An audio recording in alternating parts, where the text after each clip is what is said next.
Hello and a very warm welcome to the United Debate Show. I'm Ally Mann and I'm delighted to be joined by former United and Ireland striker Frank Stapleton.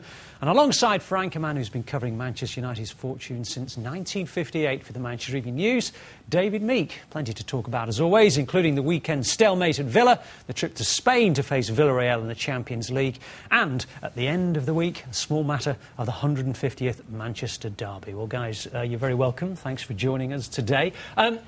A 0-0 draw at Aston Villa. I think in the context of things, does that have to be seen as a positive weekend's work?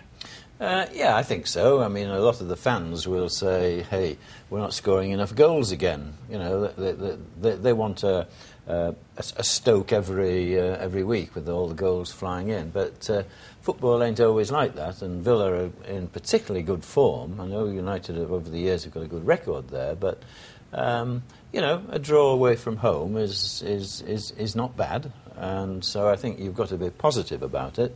The performance was all right. They were creating chances. Okay, you can criticise they weren't putting them away, but no, I think there was more of a positive nature than the other way on. And do you feel that Villa are, if you like, the fifth of the big five rather than just the big four now?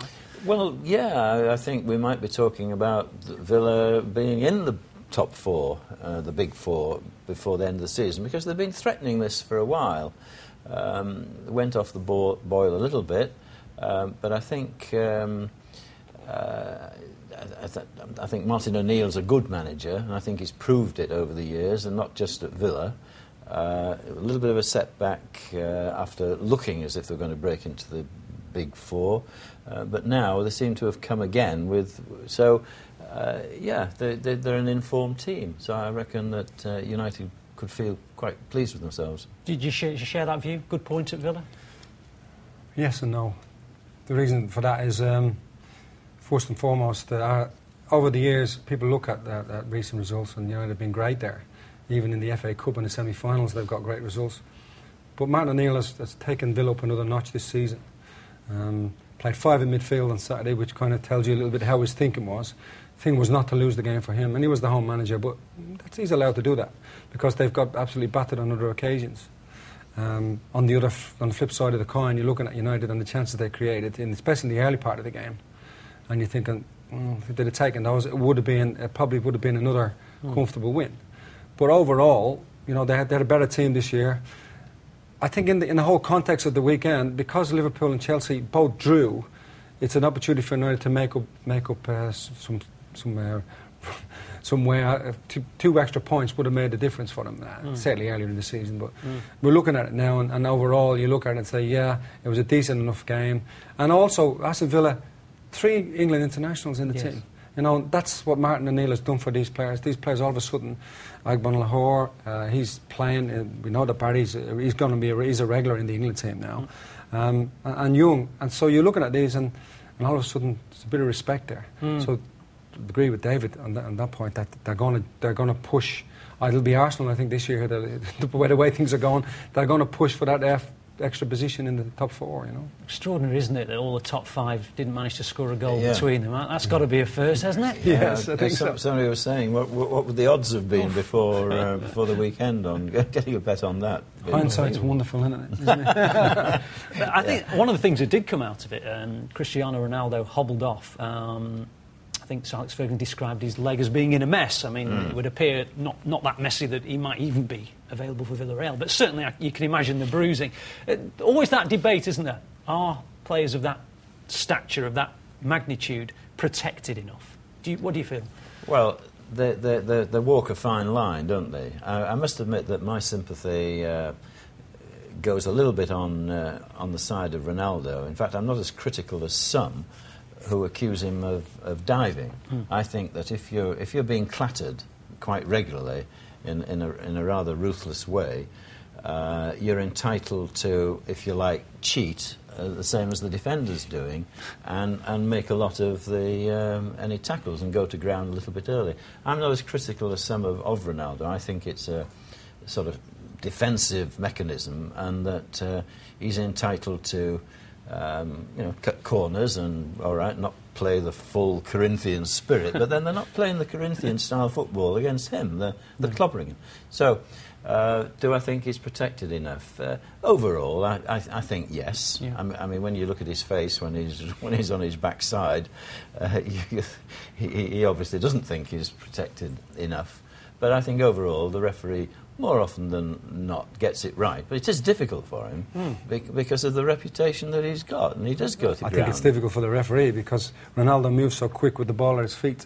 Yeah. Any contact at all he's going to go over, and maybe it doesn't exaggerate. When he first came, we used to see him roll over. Now it doesn't. He's actually when he gets tripped, he goes over because of the pace that he's going at. It's inevitable that it's going to look worse than it probably is. It might be a straightforward trip, but it's still a foul at the end of the day. And sometimes, the talk is always, the debate nearly every weekend is about a referee not doing this and not doing that. And then when referees make a decision and somebody will analyse it 35 times and then afterwards say, well, he just about got that right, and he's got a second. Yes. You know what I mean? So let's you've got to give the referees, some of them make bad decisions, but we all make bad decisions. What's never highlighted is when a player makes a bad decision with a pass in a game. It's not highlighted. It's just going to, but when a referee, because he's in the middle of it all, it all comes down on his shoulders. Well, absolutely. I mean, hasn't it always been the case that both the referee has always been the one that gets the central attention, but equally, if a player is that good in an opposing team, someone somewhere will have the job of trying to quieten him down. Sure. Yeah. I mean, I wouldn't suggest anybody's going out to break his leg or anything stupid like that, but they're certainly going out. Let him know you're there. That was always the one, wasn't it? Let him know you're there. No, a reducer. In the first few minutes. That's what it's called. A reducer in the first few minutes. But the thing is, players are protected better than they were years ago. When you think back to some of the World Cups that Maradona played in, and particularly against Italy. And Pele was kicked out of... Yeah, well, in the World Cup here in England, but also what happened to Maradona is that, especially against Italy, when Gentile just kicked him off the park and the referee allowed it to happen. At that time, there wasn't such an outcry because the game, then when there would be a negativity, and then after that people say, well, we've got to protect the players who are entertaining, because it's an entertainment business, and the penny dropped then. But it was a bit late for Maradona, but he actually got kicked off the park. And that was the worst case that I can remember. I mean, obviously in '66 we remember Pele getting kicked to bits, and he hobbled out of the tournament, didn't he? From your personal point of view, when you were playing, how many times did you feel that the centre half is, letting you know he was there? Or did that happen all the time? I think in every game there were tackles, but they were illegal at that time. They weren't allowed. The tackle from behind was allowed. So it didn't mean that. I mean, he went through you, and he went through you maybe 3 or 4 times, and then he knew that he couldn't do it again. But that was what had been inverted commas, the reducer. That was the one that was supposed to say, well, let's see if he comes back after that. Yeah. And that was allowed. It's not allowed anymore. I mean, you see in even the foreign games now, a guy might make a good tackle from behind, but the referee will pull him up because it's not allowed anymore. So that's a difference, where you would end up, and you come off, and I remember when I was 22, when we'd be playing, and you come off on a Sunday morning to the group, and my legs were really sore, and I think I'd hobble around for a couple of hours, and then it would be okay, but when I got the third group on a Sunday morning, it took till Tuesday to clear. So what was your attitude when somebody was particularly aggressive? How did you hit back, so to speak? I think David can see a book developing. Something, or a column somewhere. A column, yeah. I think what you used to do is you would give it a little bit back. Yeah. Within the laws of the game, of course. Of course. Of course. The centre forward always does it within the laws of the game. But what you do, I think you tend to do, what I would tend to see is look at the guy. If you're playing against a centre half who's particularly aggressive and what his strength, you look at his strengths, and you then try and take him into areas that he's not comfortable at. Say, take a centre half out of a middle position. Right. Well, a lot of them are very comfortable because they tend to not get drawn out. But if they're marking you, and they've got a job to mark you on that day, I say, well, where would he not like to be? So you have a little bit of a think about it, and you take him, and that creates space for maybe somebody else. And then you might get a chance to run at him, because I don't care what area you play in, centre halves don't like you running at them. Bring it back to Ronaldo. I mean, he is arguably the best player in the world. I mean, let's not beat around the bush. He knows He's experienced enough, even though he's young, to know he's going to get targeted. He knows that he's going to be the centre of attention for the opposition. He knows that there might even be a man-to-man marker with the designs on him to stop him being effective. Is he equipped more so than anyone to deal with that, in as much as he's nimble, he knows it's coming, he's aware of what might happen? You know what I mean? He's got a sort of a heightened awareness that this might be going on. He's got a good physique as well. And he's got a good physique. I mean, he's not a sort of pint-sized player that can get easily knocked off the ball because of a lack of strength. He's a strong lad, as you say. He's tall, doesn't flinch in the air, so he's tough enough.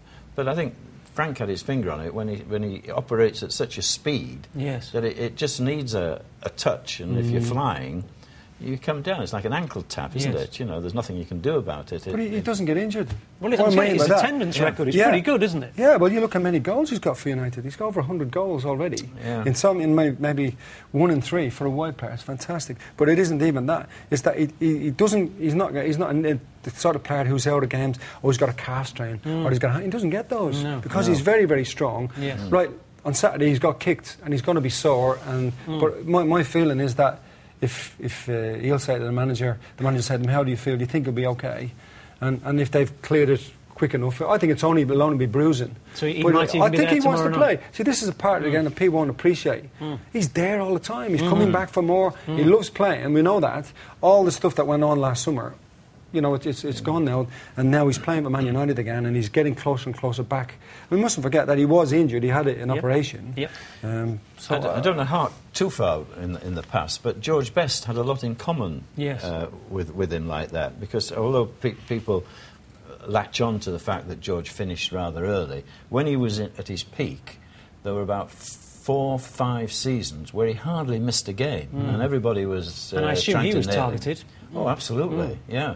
But I think it's something he shares with Ronaldo. They're so good that they can avoid the worst of the tackles. They can't stop being brought down, but the crippling aspect, they can skip over lunging legs and that kind of thing. George did it. I remember speaking to a boxing trainer a few years ago, and he said, how does your best boxer avoid getting so many punches? And he said, because he gets out of the way of them. I guess the principle is pretty much the same, isn't it? Get out of the way of them, you don't get hit by them. I mean, you can't be a coward, obviously, and duck situations, but if you're very, very clever, like Ronaldo, you can maybe you're clever enough to miss the tackle as well as keep the ball. I think also you can get tackled because inevitably people are going to catch it, but it's how your balance is at the time. If someone catches you off balance, you fall over, you're more chance of getting injured.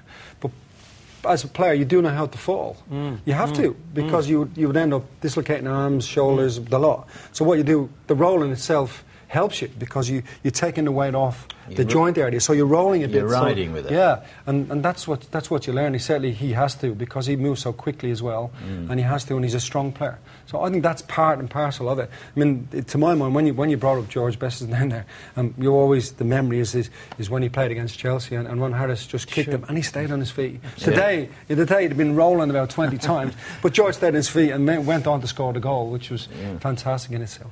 Gents, I'll have to stop you for the minute. We're going to have to go to a break. Plenty to talk about. We've not even touched on Villarreal or the Manchester derby. All that to come after the break.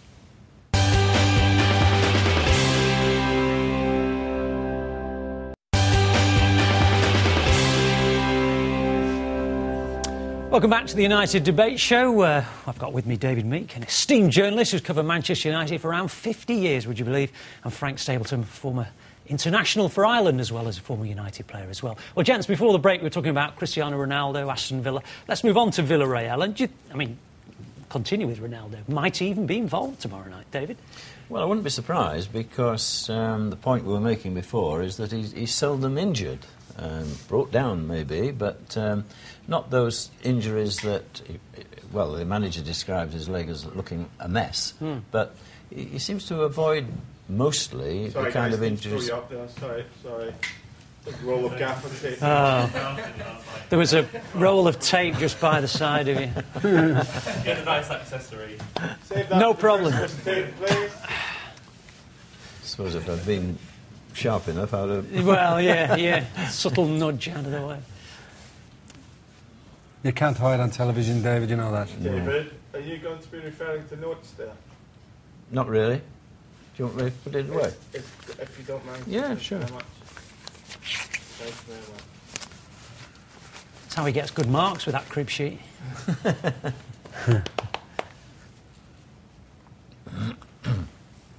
Sorry, gentlemen. False start. No problem.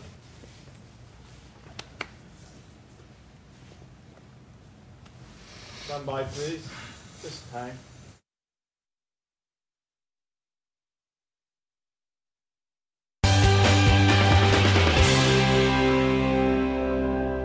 Welcome back to part 2 of the United Debate Show. I'm Alistair Mann. With me is David Meek, who's been covering Manchester United for 50 years, and alongside him Frank Stapleton, former United striker, and of course Republic of Ireland international. Well, before the break we were talking about Cristiano Ronaldo and the knock he took, or the bashing he took at Aston Villa.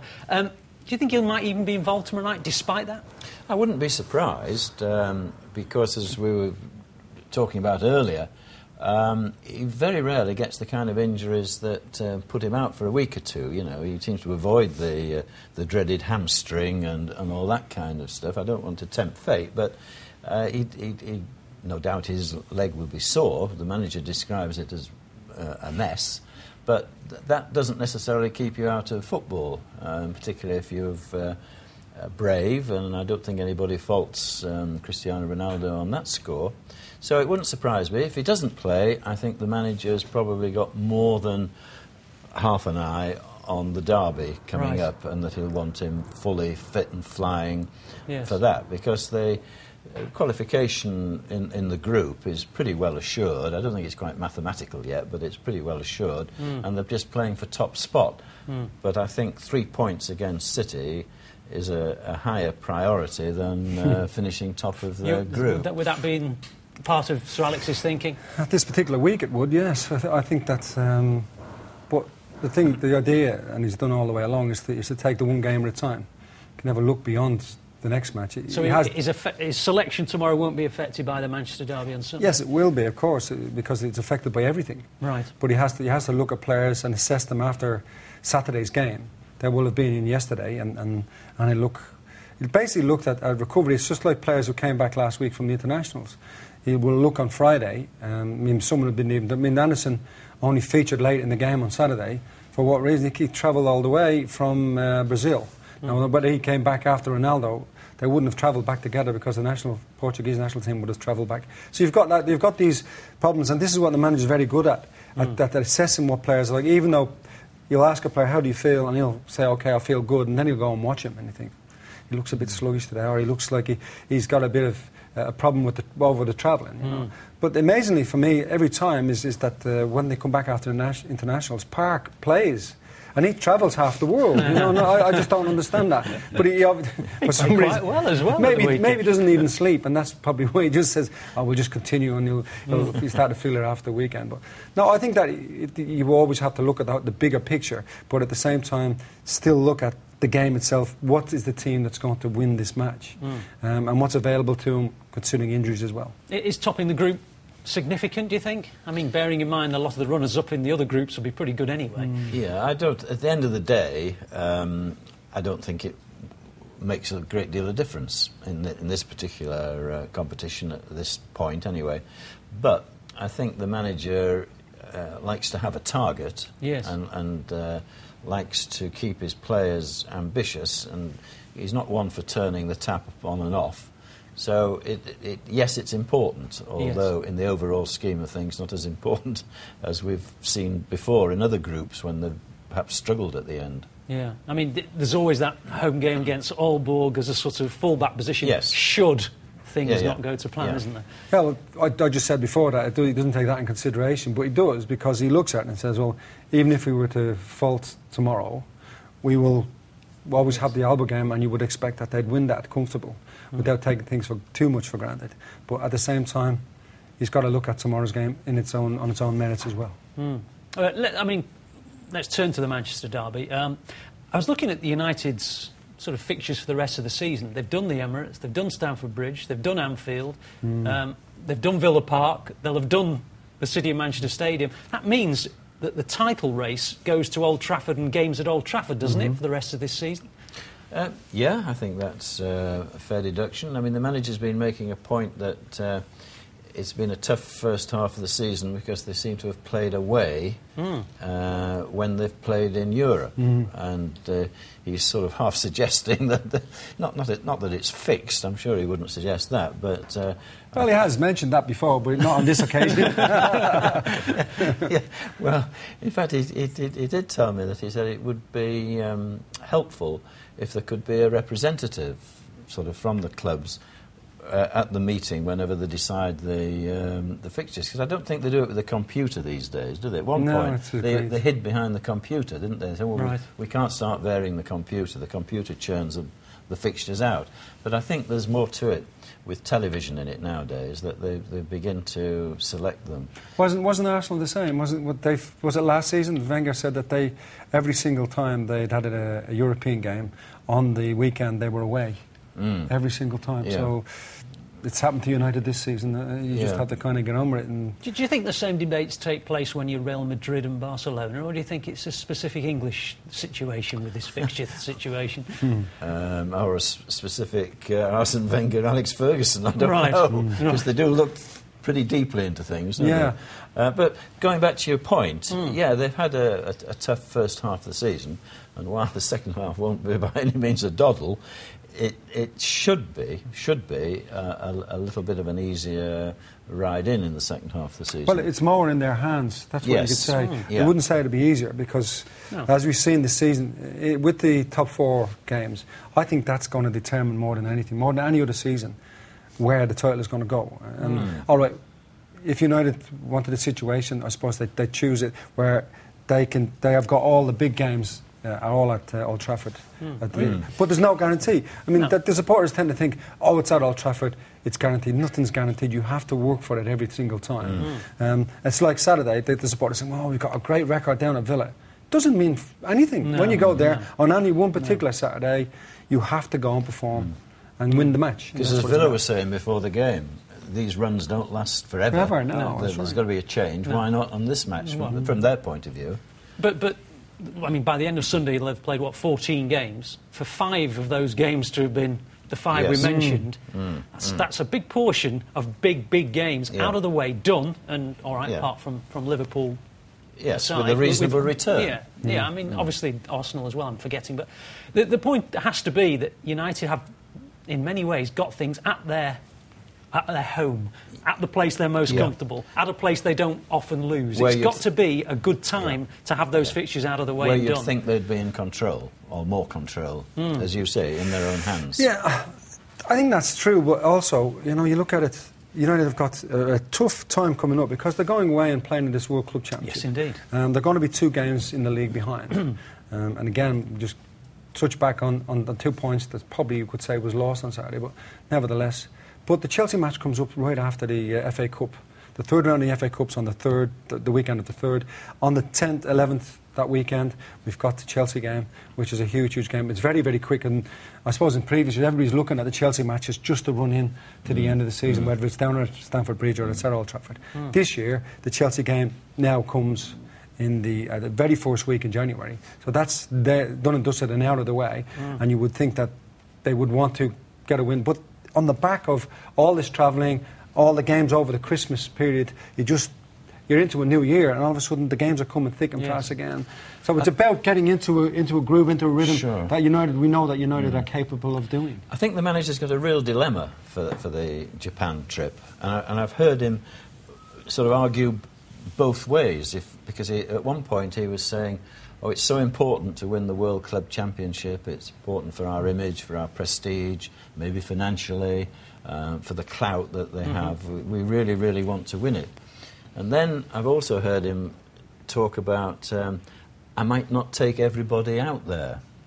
So, it's a bit contradictory, isn't it? That's so the dilemma of a manager at a top club, isn't it? And he's got to decide. I know that the papers were mischief-making a little while back because they said because of this supposedly fallout with Blatter that So Alex was going to keep his big stars out of Yeah. it because it was a FIFA. No, that's the press working it. We're nearly at the end of the programme. We're going down a very prickly route. Let's very briefly, your thoughts about the Sunday. What do you think will happen? Just very briefly. In the derby? Well, I think traditionally we always used to say the form book goes out of the window, but I think a derby's no longer the derby that it was because it's now a global game. I think United will win. Frank? I think it's going to be a tough one to call. I mean, United on form, you would say, but City, great win at the weekend, so I'm up in the air with this one, I'm not sure. Up in the air. That's the way you've got to be when predicting a Manchester Well, he was a derby. centre forward. He was a centre forward. Gents, pleasure to talk to you. Thanks very much indeed for your time. Plenty to discuss as always every week on the United Debate Show. Join us same time, same place. Until then, see you then.